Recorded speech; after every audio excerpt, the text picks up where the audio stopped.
Hi, I'm Kenny Klaus, and this is State 48 Homeowner.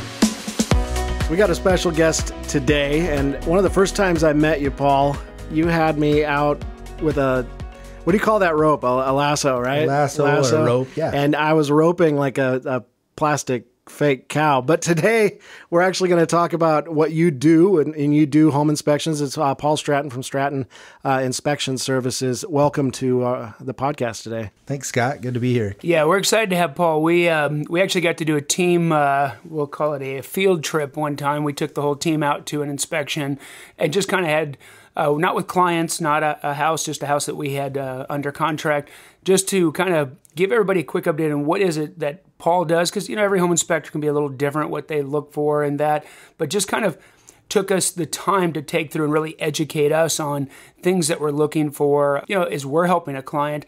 And really just my goal today was just to kind of find out what are some of the common things that that you see out there, because as a homeowner myself, you know, you want to keep your eye on your home and kind of protect it and not just wait for that, you know, you sell it 7 years, 10 years, 15 years later, and you pray that the inspection comes back and they don't find too much. Right. But really the goal is to really educate and help our database and our friends that, you know, we've had the pleasure of doing business with and their referrals to really understand the home once we sell it to them and what are the things that we can look for. And obviously home inspections are a big part of, you know, home ownership. And, you know, as a seller, you feel one way about them, and as a buyer, you feel another way about them. And I've seen good etiquette and I've seen bad etiquette with inspectors, and kind of sometimes they put that fear out there. Sometimes it's just explaining it and being solution-based. So just kind of wanted to walk us through, kind of like we did that day, because I thought it was very helpful. I mean, our agents took a ton away from it. Even though they go to a lot of home inspections, having it just a personal experience for us and being able to take the time and ask more questions as we get more educated. So when we're out with people, you know, we know what to be looking for too in advance, so there are no surprises. We've kind of already explained here's what's going to happen. So yeah, just kind of hoping to go through and, you know, just if you were talking to a client, just what are some of the common things that you see? And then we can kind of talk about, well, what could we do to maybe prevent some of those things, or to look at how often we should be maintaining some of those items. Right. And this is a good topic because a lot of people don't understand, you know, what a home inspection is and really what to look for during a home inspection. By the way, you guys were great sports. Roping, by the way. Yep. We had a good roping session and tied it into inspections, and that was awesome. Some of the common things we find as home inspectors is, and these are small things for the most part. Most everything's fixable. We don't want to find major things, but some of the common things we find are faulty grade issues, which is going to come up in our report, and also the termite inspection report. So the faulty grade might be important these last couple of months, huh? Exactly, with monsoon and the rain, yeah. So what we're looking for is any water that's ponding against the house or grading towards the structure of the home. We want that to grade away and flow away from the building. And so those are things we're looking for because, as you know, water can create issues, from foundation issues to weeping up the wall and creating other issues. I think that's sometimes what people don't always think about, is that we've got a piece of concrete on a piece of dirt. And if we water around that dirt, or there's enough rain, which I know we're Arizona, so we don't think about rain a lot, but when we do get it, we get a lot of it, it seems like. And all that water then sits there against the dirt, which is really against your foundation, which is going to cause, you know, it to soften and potentially and shift. So that's why it's so important, you know, when you bring up grading right away. We see it a lot on inspections. It's never typically done on purpose. It's someone did some landscape work or did something, and it just kind of turned the grade, you know, the wrong direction ultimately. Right, and that's the reason we call that out. For one, it can create structural issues. And also, the reason the termite company calls it out is because it's more conducive to termites. Yep, moisture. Yep. And so you're going to see it on both reports. And if it's like an FHA loan or a VA loan, that would be something that would come up during the lending process. And so faulty grade would be one of those things we find quite common and quite often, but an easy fix. Some other items would be leaky hose bibs or leaky main water shutoff valves. You know, if you're walking around your home and you see a leaky hose bib or shutoff valve, you know you got an issue, and eventually that can become worse. Well, we just did actually on one of our previous episodes was on how to shut off the water to your house, because, and I just went through an incident at my own house. Quite a leaky yes, I had an accident that happened, but the point is that a lot of people just didn't know where that stuff is, you know, at the house and then one at the street. But the point is, like, you see it leak because a lot of times it's just left open all the time. And so if it does need to be closed, or that the O-ring in there can dry out or whatever, and we see people, a lot of them still with the dial valve versus, kind of the new ball valve or the gate valve type thing. So yeah, good. Yeah, definitely. I've seen that one. I'm glad you brought that up, because as you're walking with your client, you and Scott, around the home, showing them certain things, I think that's one of the most important things of a home inspection is we're actually showing them how to operate their home. Where's their main water shut off? Where's their main electrical breaker at that they need to shut off? And these are educational things that a buyer needs to know. And so I think that's awesome that you're showing them that, because especially a new homeowner that's never purchased a home before, they need to know these things. Roofing issues is a big one.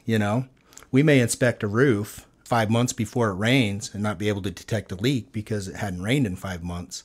But come monsoon season, that leak may appear. And so roofing issues here in the valley have been a big issue. And most of the time it's just a cracked tile or a cracked mortar joint or some flashing issues, usually fixable.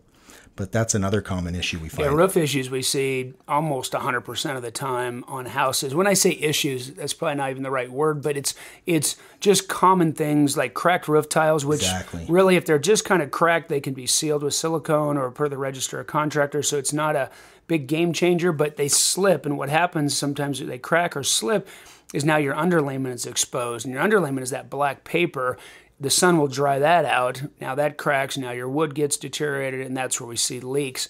One of the other things, and I'm sure you see it, but I'll just mention it, was debris on the roof sometimes in the valleys. And so where the roofs come together, a lot of times then, whether it's leaves or if people have pigeons or whatever can leave debris on the roof, kids' toys, which we've seen, and they get in those valleys, well, that clogs up the natural flow of the water. Well, then it's forced to go somewhere. I mean, water's going to keep moving. It's going to find its way. So anything else like that, or I know sealing vents, it just seems like a lot of common things like that really sound like, if you had an annual or biannual even roof maintenance, just have someone come out and look at it, you'd save yourself down the road. Absolutely. Because, roofs always take maintenance. And if you're not maintaining that roof, either by sealing your flashings properly or just getting it checked out, like you said, annually by a roofing contractor to ensure that it's not going to leak, I think you're doing yourself a good service. Especially after the monsoons, Especially, Get the hail, get the crazy wind. Well, try getting a roofer out right now. I've got a house right now that, we need a new roof on a house. And, we've called 4 or 5 that we do business with, and we're finally getting it next week. But, we're probably 6 weeks in just to get, and it's not cheap at that point. No. The other thing, too, is maybe talk about covered patios, because we see that a lot. And most homeowners, we get to their house as the agent. We walk around the house, we look up under the covered patio, and the tape joint's peeling. And okay, so that's one issue. That's not necessarily a roof leak, but we see it a lot. But then you'll start to see a little stain or a little something in the roof, in the deck, under the roof, under your covered patio. So we see that a lot. And a lot of that, a lot of times comes up, the seams are, starting to heave or come apart. Maybe talk to that a little bit. Yeah, so you're exactly right. Covered patios are an issue because you have a rolled asphalt roofing material that really is only the longevity here in the valley with the sun and the heat is really only about 6-7 years. And so when you're starting to see the seams start to peel up, that's where moisture backtracks back through and starts leaking through the patio, or you don't have proper flashing between the patio and your roofing structure of the house. That's where we're seeing a lot of issues. And then your drip edge as well, where the drip edge wasn't installed properly and it's starting to rot out the fascia board. Which I think is the house that we walked. That was part of it. Yeah, they didn't, that flashing. You could tell they had done some new parts, but not where the old parts were, right. And so they had the flashing. It seems like, too, a lot of times on the covered patio, we'll call it the parapet wall, so the wall that is around the patio, on the top of that, you'll get some, where there's been like birds or woodpeckers or whatever, pecking at it, and all of a sudden you actually can see like this chicken wire and the stucco, and all of a sudden water can penetrate down in there. And that's one of the easiest fixes. And you don't have to be a stucco guy because no one's ever going to see it. Like, you don't have to worry about it being perfect. But I see that one where now you got moisture now actually comes down in the wall, and it's hard to see until it's really a big problem. Right, and that's such an easy fix. And then if you're not fixing it, eventually that, like you said, it's going to seep into that wall and create a bigger issue where you're going to have a bigger expense. Right. Yeah. And so what are some other things? I mean, we got roof. Obviously, we talked a little bit about water. I know water heaters seem to come up quite a bit. Anything else that you think that we could share with our group that maybe they could be out looking at and keeping an eye on, so if they start to notice any of these things, they can take corrective action versus reactive action? You never have an anti-tip come up on an inspection. on an oven? Yeah. On every one of them almost. Yeah, right. Yeah. That's basically your anti-tip on your oven that prevents it from tipping over should something heavy be put on the door of the oven. And that's a huge expense, isn't it? Just thousands and thousands Such of dollars. an easy fix, but on our report it looks scary because it's in red. Right. And it's So if I go to Home Depot, what's it cost? Like $10. Yeah. And it's usually when your house, the flooring is redone, is Right. what we typically see, and the flooring contractor doesn't put the anti-tip device back. It's literally a little piece of metal with a little cutout where the shoe, basically the foot of the range, slips into, so that if a kid was to open that door or to sit lean on toward them. it wouldn't Right. pull the whole thing forward. Yeah. And so, yeah, that's something common pretty much almost on every report that comes up. Another one is, once again, we're in the heat, air conditioning units. Make sure those things are serviced, because people are moving out, leaving the doors open. People are moving in, leaving the doors open. And that thing's just working extra hard. And so keeping that AC unit serviced is essential and important. Yeah, condensation leaks seem to be the big thing right now, especially when you add humidity with these things running. We see a lot with these drip pans up in the attic just rusting out over time, or things you can look for like on the outside of your house where you start to see the water coming out, which is fine to a degree if it's that lower one. But if you have, in my case, a two-story, you have the upper one. If you see it coming out of there, my understanding is you got a blocked pan and you need to get that line cleared, which again is relatively very inexpensive compared to the alternative. Yeah. Oh, and as you get your unit serviced, that's something an AC guy should look at to make sure it's clean and clear. In fact, during our walkthroughs, and I'm sure as you guys walk through with your clients, we address that. We tell them if water's coming out up top, bad. If it's coming out at the bottom of the drain, condensate drain line, that's good. So anytime you see water coming out from the top drain line out of the side of the home, that's a bad thing. So make sure you get an AC guy over to check that out. Yeah, and I know a lot of times we'll see just even the insulation around the refrigerant lines on the condenser unit outside on the unit that's outside that you see, for those who have that type of style, that just the line that comes out of the house is meant to have foam around it. I actually just went and bought some, and it was like, I think it's a 6 or 8 foot stick, probably an 8 foot stick for, it was $1.98 or something, right? And some black electrical tape, and you're all fixed up. So. Easy fixes, and these are common things we're finding. Like you'd mentioned, these are all common things we find that are actually simple fixes and relatively pretty cheap to fix. What do you see in kitchens and bathrooms a lot? So like a bathroom, Scott, would be we fill up every tub. Every tub we fill up, and the reason we fill it up, we put the drain stop in, fill that puppy up, because if it leaks, we want to see it coming downstairs. Sometimes that static pressure will create a leak in the drain line between the floors, and you wouldn't be able to detect it had you not filled the tub up. And so I would say in the bathrooms, either angle stops that are corroded under the sinks, missing sink stops, which is almost every house. I just had mine fixed too. It's so funny. I went years without, and enough stuff falls in there, and you're like, okay, now I'm creating another problem in the P-trap, and I got to get that fixed. It seems so silly because you're like, do we really need this thing? But yet, it's there for a purpose. Yeah. Maybe a loose faucet handle, so little simple things like that. But if you look under your sinks and you see like a clear plastic thing on your shutoff valve to your water supply lines, that's usually a sign that you need to update those. Yeah. They do the new quarter turn ones. These are simple fixes that honestly we see a lot of leaks just from those over time. And I know we had the old plastic ones, and it's like, right away, like, okay, we need the new little quarter turn, and makes things so much easier. So right, and I'm glad you mentioned that, because these older ones, these clear plastic handled ones, just so people know, we don't operate these. And the reason why is if it starts leaking while we operated it, then we're responsible, and we've got to pay the plumber to come out and fix it. So that's why we don't operate those. But you're right, the quarter turn ones are the way to go. Upgrade them if you're seeing old ones and that are corroded. As you live in the home, put that on your to-do list and upgrade those.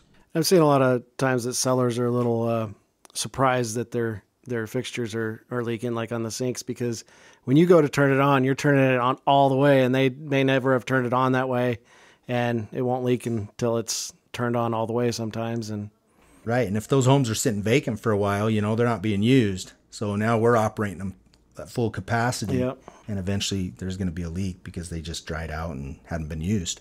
So the role of a home inspector, how would you describe your role in the home inspection process? Because I know a lot of times we'll see if there is something with the AC, it'll be recommended to be inspected by a licensed HVAC tech. So right. It seems, from my perspective, it's kind of like a jack of all trades, right? A little bit about, right. know stuff about, but know a lot. But a lot about a lot, but it's not necessarily licensed in any one of Right. those specific categories. So I know when you talk about roofs or plumbing or electrical, those kind of things tend to HVAC. If there is HVAC, there is an issue beyond kind of your scope, right. then it's like, hey, have this inspected by that professional. And we see that quite a bit. So you say your role overall is just to kind of be high level, kind of looking for stuff, or how would you describe the role that I guess we're inspect? kind of a generalist. Like we're like a doctor, but we're not the surgeon. Okay. Gotcha. So we're finding issues, but we're not the professional to work on those issues. And so when we find roofing issues, and we're trained for that because we know some about the roof, but we're not up there moving all these tiles and everything else because we're looking at the visual deficiencies. Then we source it out to or recommend that a licensed roofing contractor or licensed professional further evaluate and repair. Right. And so our job is to give you an inspection report of the overall condition of the home.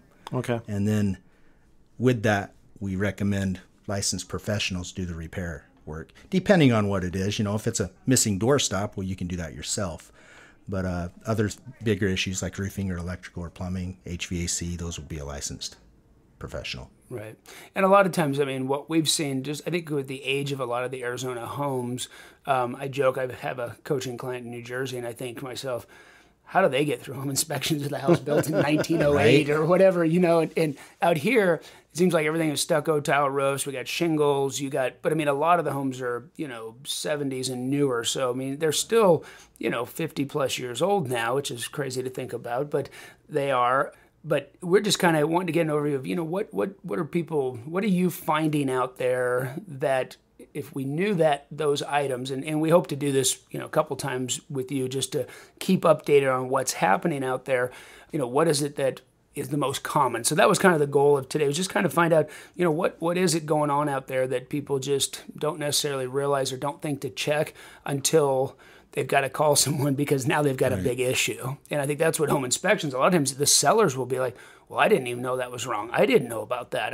And that's what we try to kind of coach our sellers through, is a lot of the stuff that we find is not stuff that you were hiding or knew anything about. It's just, it's part of, you're not getting up on the roof all the time. You're not climbing up in your attic and looking at these things. You're not necessarily looking, everybody's got their hustle and bustle of daily life. And so that's why I think sometimes this, more periodic inspection, not just because the sale of home has value to people, just to kind of take a quick once-over on it. And, right. and you mentioned too, and I think we kind of skipped over, but termites come up right. a lot because we're in Arizona. How often does that come up, do you think? Well, if you don't have termites, you probably had them or you'll get them. Mm-hmm. And that's just the nature of the beast here in Arizona. Are they bad? Yeah, they can be if they're not treated over time. But the termites here, and I'm not a termite inspector, but we do look for things like termite damage or termites and report on those. But the termites here are, they're not that aggressive. It takes them a long time before they do any real damage, but they do need to be treated. But most homes here probably have had them or have termites. That's what we always say. There's only two types of homes in Arizona. Either have them or going to get them. Right. And so it's not a panic situation, although you want it investigated. A lot of people just don't even know the termite situation. When you talk about cost perspective, you're looking at, $400 to, maybe $800, depending on the size of the home and how that much comes work with they a have to do. warranty too. Yeah. It could be a little more, but yeah, and then it depends if you extend it, 1 year, 2 years, 5 years. But for the cost of the renewal at, $100 and a quarter or whatever a year, have them come out, just take a quick look. It's worth it, because a lot of times they're looking at that, and they are looking at dry rot drainage issues, things like that too, like on the eaves and things that can happen. So I think we just get we get so used to it's kind of like your car, right? And when it breaks, then you're like, oh, now I got to fix it. But I knew I heard a little something, but I just turned the radio up, right? And so I think sometimes we get so busy in life, or we don't have the resources or don't know who to call. And that's really one of our goals of this, is to be a resource for our clients, to connect all these dots of, hey, you need a home inspection, you need a plumber, you need this person, let's get someone trusted that we've done business with that can give you the right advice. So I think a great start for today. I think a lot of good information there. I'm sure we'll get more questions from our audience, and we'll probably have to have you back to go a little bit deeper into certain subjects. But I certainly appreciate your time today. Scott, do you have any other? Thanks, Paul. Now, if they want to have an inspection done on an existing house, do you guys do that too? If they're just absolutely like a pre-sale inspection, absolutely. In fact, I encourage it. It kind of puts them ahead of the game when in the process, and also lets them understand what an inspection is and things they can get fixed prior to selling the home. And well, if they want to do that, how do they get a hold of you? They can call us 480-215-7264, or they can go to our website at strattoninspections.com, or they can even email us. We're available 24/7. Yeah. And we'll get that contact information so it's easy for people to find you too, because we don't want you to be our secret inspector. So we want to make sure people know. I think one of the questions Scott asked in that, if I heard it correct too, is not just necessarily I'm thinking about selling my home. I just would like someone to come out and do an inspection on my home, especially after this conversation. So, is there any? Is that something? Doesn't have to be a real estate transaction. It doesn't have to be a real estate transaction. In fact, they would then take our report. That way they have a small checklist or a large checklist, depending on the condition of the home, that they can start working on. And I think it's a great value to them doing that. Awesome. Well, I'm sure we'll get back together again and dive into some of that stuff a little bit more. But certainly appreciate your time and all that you do for the industry, with the clients that have used you, that we've, connected with.